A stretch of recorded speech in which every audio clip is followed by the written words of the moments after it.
Today we are going to be going over something which we studied in Year 7, and this is ready to be able to provide you with a really great overview and a really great understanding of the topics that we will develop even further in your Year 9.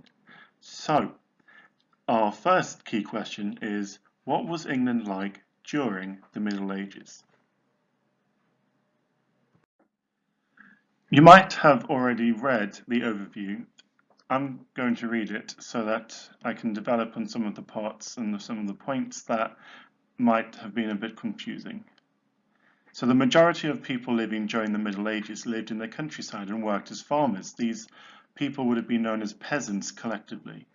Usually there was a local lord, a knight, someone who was in the gentry, someone who earned and inherited a fair bit of land and money. And they would live in a large house called a manor or a castle. Local peasants would work the land for the lord. That means they would farm the land. And whatever they grow, whatever their crop would be, is how they would pay the lord for living on that land. The peasants were called the lord's villeins, which was like a servant. City life was very different from country life, but it wasn't much easier. The cities were crowded and dirty. A lot of people worked as craftsmen and were members of a guild. You might know about Sandwich Guild Hall. A guild is like a community or a club for people of the same trade or the same job. Young boys would serve as apprentices for 7 years learning a craft, whether it's ironwork or woodwork, etc.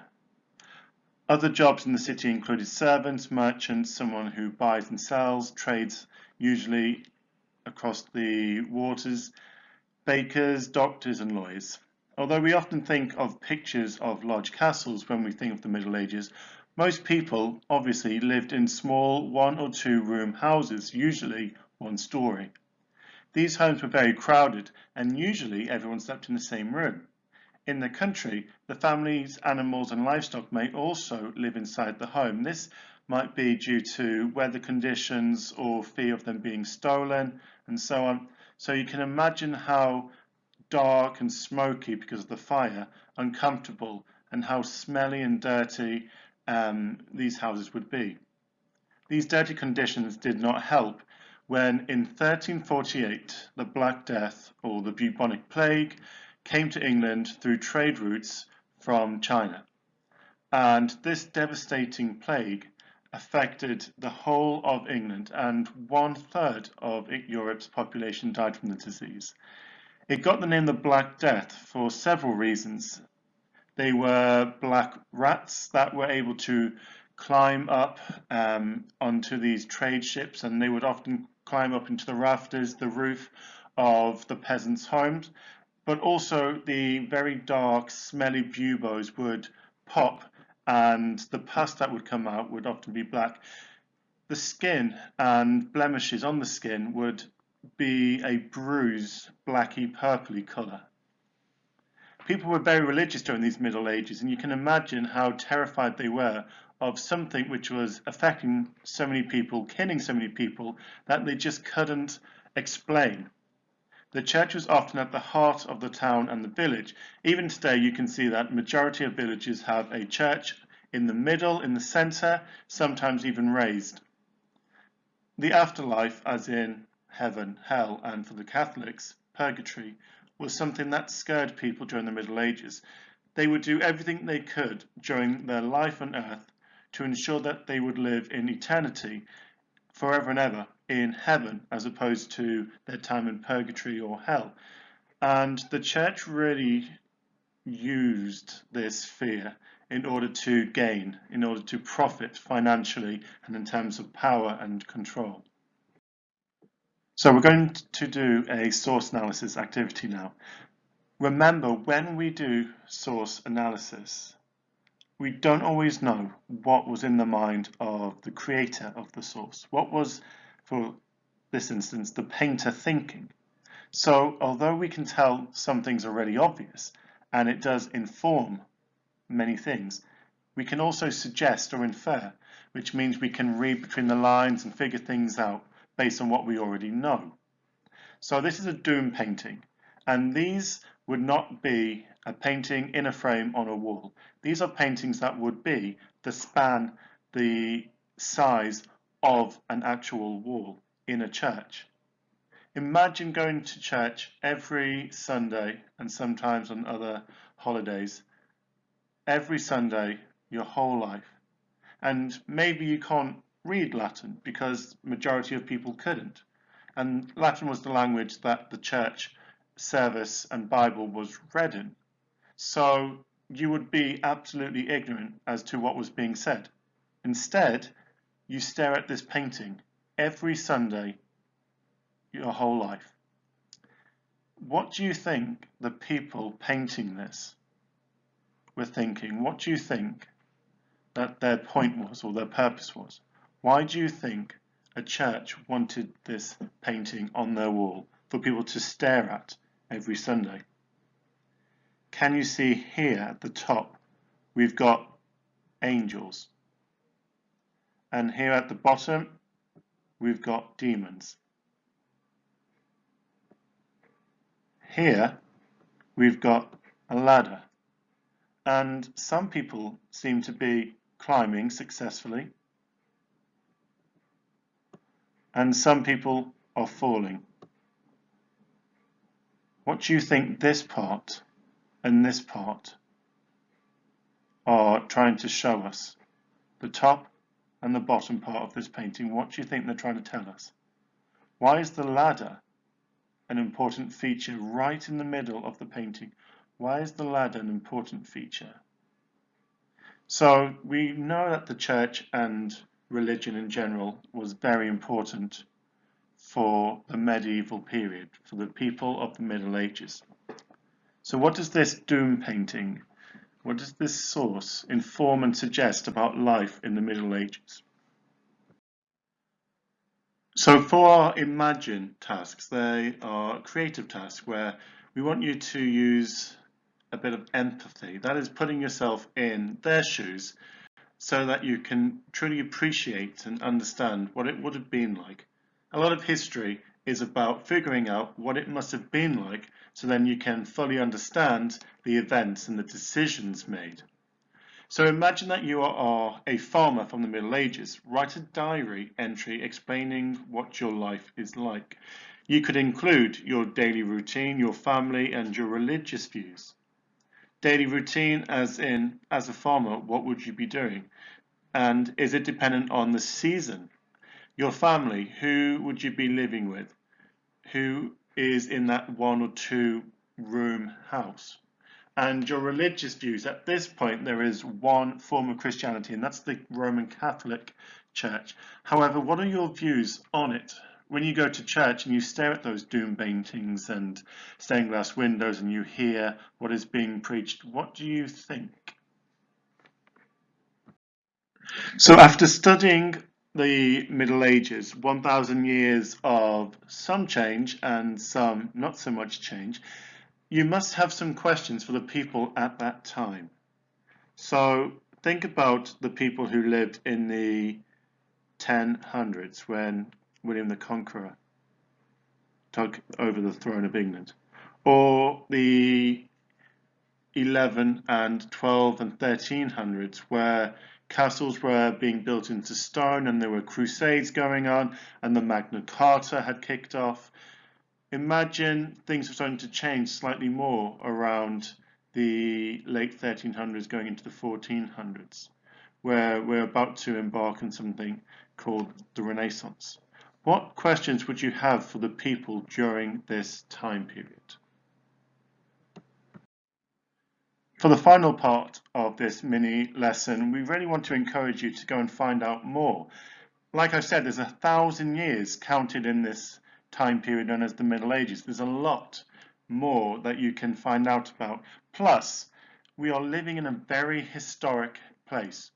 So all around, wherever you are, there are plenty of examples and locations and buildings and so on from this time period. So research the jobs and houses of the Middle Ages, especially places like Sandwich. Create a town map showing what the homes were like and what buildings they would have in the town. Or you could research the Black Death in more detail. What did people of the Middle Ages think would cure the bubonic plague? What were some of their treatments? A lot of them are very superstitious and clearly didn't work. Why do you think people were so desperate to try anything that was offered to them? Maybe you would like to watch a very old but very classic Disney cartoon, Robin Hood. This film is about King John, who reigned in the 12th to the 13th century, and he is the son of Henry II, who built Dover Castle. He's the king who Magna Carta was a huge tackle with the barons for. What was King John like? What was he presented like in that film? What hardships did the ordinary people have at the time? Another old but classic film is Robin Hood, Prince of Thieves, which shows you a lot about feudalism. The peasants, who is living in the castle, the lifestyle of the peasants, even a bit of the Crusades. It's all about Robin Hood, the Sheriff of Nottingham, and that's a really great example of what life was like during this time period. So whatever you do, I hope you enjoy finding out more. Last lesson, we were looking at what Britain was like in the Middle Ages. This lesson, we're going to extend that by looking at what Europe was like during the Renaissance and the change in continuity between the two time periods. The Renaissance followed the Middle Ages and lasted from the 1300s until the 1600s. Renaissance is a French term for rebirth. The era was given this name as it was a time of great change for culture, art, politics, so how countries were run and the laws that were passed, and economics, so how people made their money, how it changed hands, and how it was taxed. We use this term rebirth to mean born again. So societies were looking at how they were doing things and reimagined how they could be done. In some cases, they rediscovered old techniques from the Romans.